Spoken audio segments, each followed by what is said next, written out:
I'm here with Brandon and Cort, and we're just going to get to know them a little bit better. I'm going to start with you. Can you please tell us just a little bit about yourself and how you got involved with worship music in general? Yeah, sure, and thanks for having us. Brandon Miles with Grace Church of Bowling Green.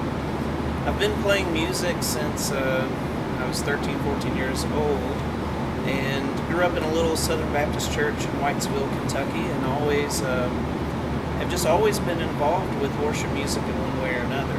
So at different times in my life, that was singing with cassette tapes and doing what you do when you grow up in a little Southern Baptist church in Whitesville, Kentucky.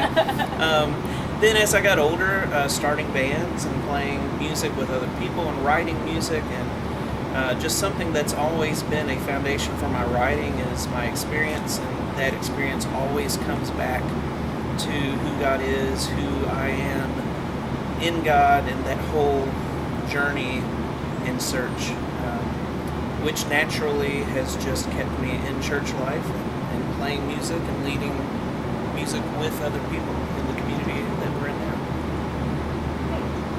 What about you? I'm Cort, also at Grace Church Bowling Green. And a similar story, I would get up and sing in church from the time I was big enough to talk, because my mom was a Southern gospel singer. She and her sisters and her mom traveled a lot when I was a kid, so I was in a lot of different kinds of churches, because we traveled and sang at all these revivals and homecomings and all these things, and just had a wide exposure to all kinds of different denominations.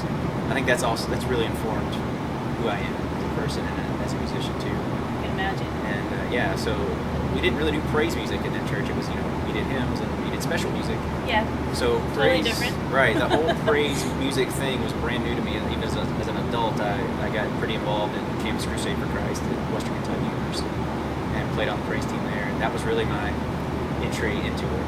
And I've been leading worship and hymns and other things, for a long, long time. But that was a different set of songs and music and experiences for me.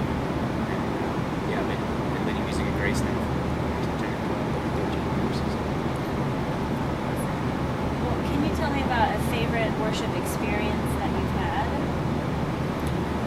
had? So worship experiences are difficult for me sometimes. So I'm going to get this wrong, but there's a Desert Fathers quote that is, I can't know God.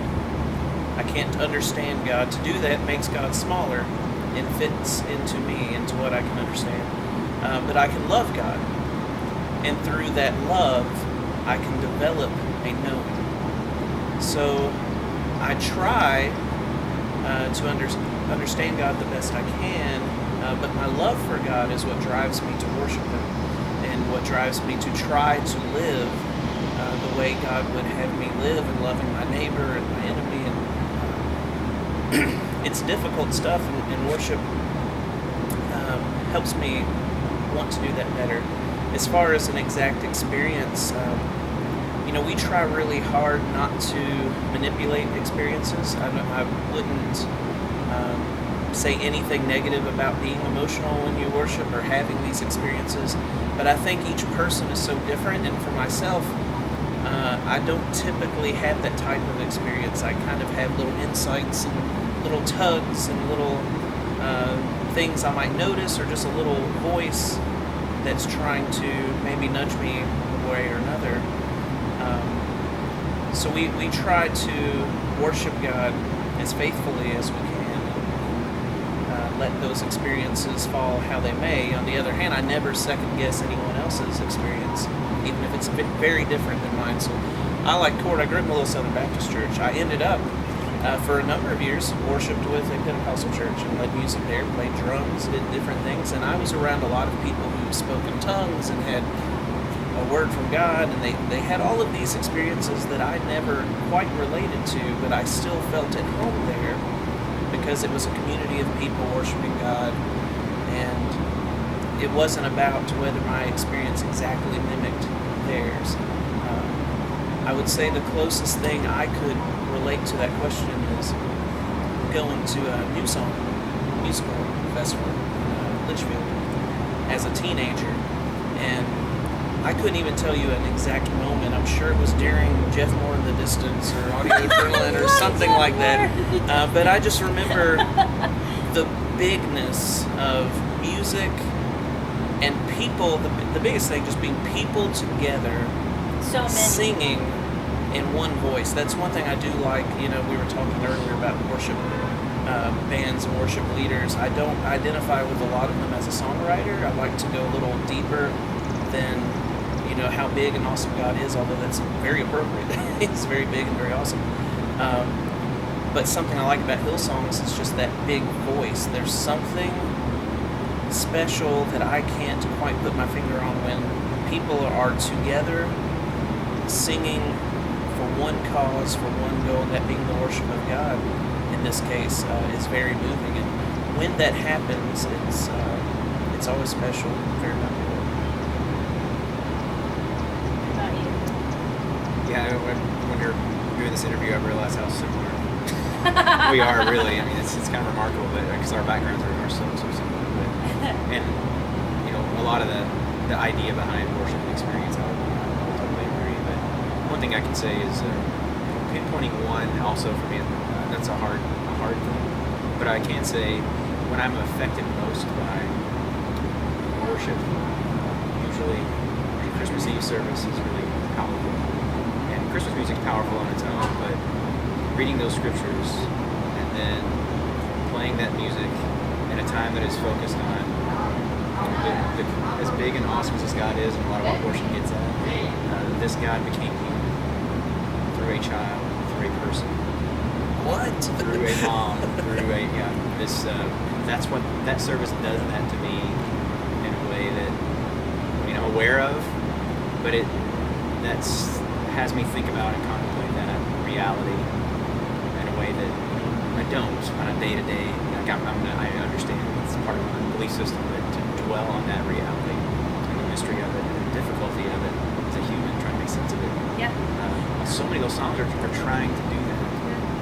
What we have in Scripture is trying to explain this to us. And again, the minute we put words to God, we limit it. The minute we put music to God, we limit it. But all of that is our effort to. What else can we do? Right, nothing else erases the fact that God came to us as a human. So it gives us the freedom to try to grasp some of that, right, and respond. Yes. Respond with a good word. Yes. Yeah. So that to me is, as far as experiential experience of worship. About a lot and always affected by it. I think respond is a good word. In our worship services at Grace, our pastor always starts with God always has the first word. He always initiates that word as grace. At the end, he reminds us God has the final word as well. That word is blessing. Everything in between. We see this in our worship service. We see this in the Book of Common Prayer and services like this. There's grace, there's blessing, there's confession, there's worship, there's the word, there's being sent, there's communion and going. It's all response happening in between those two ideas of God speaking and creating and God having the final word as well. It's just, it's all we can do. We still notice participate that. in all of that. Yeah. That's an amazing thing about It's a privilege. being a human. But yeah. It's a mystery. Yes, that's true. And I often am reminded by that the most when I'm trying to explain things to my children, you know, that are mystical or just abstract in general, you know, to children who are so concrete. Sometimes it's very difficult. Sometimes. Well, could you tell me, do you see any kind of trends happening in the world of church music or worship music in general? Anything that you see happening right now that's good or different? I'm not a big trends guy. I mean, honestly, I'll say that in response to that is trends are clear. I'm not immune to trends, or everyone's affected by these things. But my favorite thing to do, music, is refashion, repurpose. It's older. I'm gonna say the older the better. It's what affects me is knowing, hey, did you know that people have been singing "Be Thou My Vision" since the 8th century? I would say that actually is a trend. Yeah, maybe that is. Yeah, so quite a maybe few that is, people yeah. are doing that, I think, now. So that vein of so if that's a trend. And writing bridges, new bridges to put with old hymns, or just taking them apart and putting them back together in different ways, or putting them to dance music. I mean, it's a very broad category, but I think it's really cool. Yeah, and adapting those to, because we play a lot of solo guitar, so adapting those old kind of big piano pieces to solo guitar, which brings, I think, some fresh eyes and ears on the lyrics sometimes. Sure. That's if that's a trend, that's one that I guess I'm involved in to a degree. And then even taking just a song and putting that to music. Sometimes I have 4 or 5 songs in the last couple of years.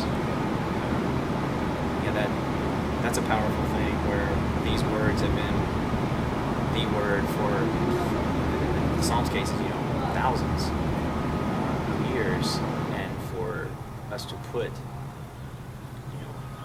for me to put my acoustic guitar, not spin, but a translation of that into music is again, that's a powerful thing, because like Psalm 150 is one that I've done that with, and that is recognizing, and I talk about first and last word. That's been the last word of the book of those 150 Psalms. It's the last one.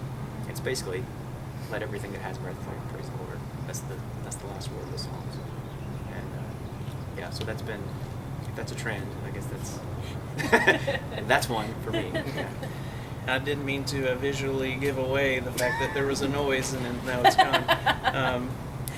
But I think, I won't say we, but for me as a worship leader at our church, with Cort and our community, something I'm aware of is I'm a little bit guilty of looking outside sometimes. So I wouldn't notice a trend because I make myself blind to what's going on in other places sometimes. And I don't know if that's a good or bad or neutral trait, but it's something I'm aware of. But something I have noticed, because I also, we both write original music and play in bands and do different things like that. And I grew up being this, the secular scene. I hate to use a word like that, really, but they didn't want us because our bands were Christian. But the churches where I grew up didn't want us because we were loud and rock and roll and what have you. So we always kind of felt stuck. And I think there's a generation of people like me who, through that, became very cynical, very earthy, very crude, perhaps, at times, and I'm raising my own hand here. And of that group, people either fell out of the church or they deconstructed and reconstructed something and stayed in the church, but with a more cynical, earthy outlook. And so something I noticed is I used to kind of, I'd be in both of those circles. So the way I might interact with certain people or talk or different things had to always be different. Not because I felt hypocritical or that this would be judged or bad, but just because it wasn't worth the argument of the judgment that came to people in these other circles. And I noticed that going away a little bit. I meet people, when people come to our church for the first time and they get to know us, we're the music guys, they say, hey, have you heard of this band, or have you heard of this this songwriter? They have great worship songs, you should check them out. And I'm usually a little skeptical, and then I'll go listen to them, and sometimes they're very real, experiential, earthy stories that I really do identify with. So I think some of those walls are coming down.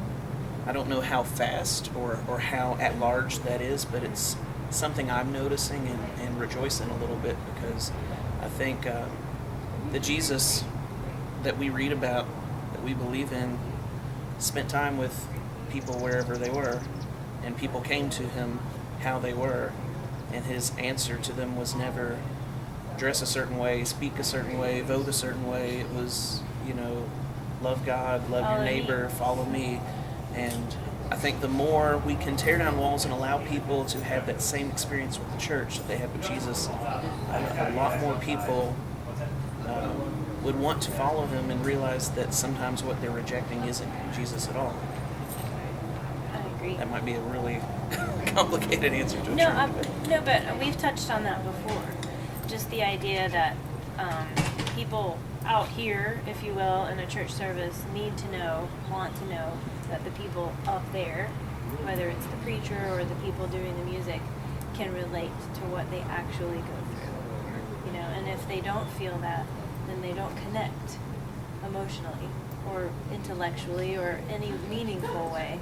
What's your favorite song right now that you use with your congregation? Or do you have one? That's probably a complicated question too. I like, I believe it's God of Justice by Tim Hughes. We must go, feed the hungry, stand beside the broken. I think that's just a really, when it comes to just general pop, or what you might want to call it, worship performers making albums for worship music, I think that one's a very real song about the church's mission. And I've always really been moved, for reasons I can't explain, from the inside out by Hillsongs, or Hillsong United, or whatever Yeah. I'm supposed to call it. I know. Any given day, but it's a great moving song. That's one of my favorites. Has been for a long time. And you're right, I can't even really say why. Yeah, some just have sonically and lyrically the things just line up just right, and it gives you that vibrates. response. You don't really know why, but that's one for me. Yeah, it's hard to pick one, but if I'm going to pick one, I'll probably go with "Come Thou Fount of Every Blessing." Even though it's for the reasons I mentioned earlier, was because it's a song for all times and all seasons.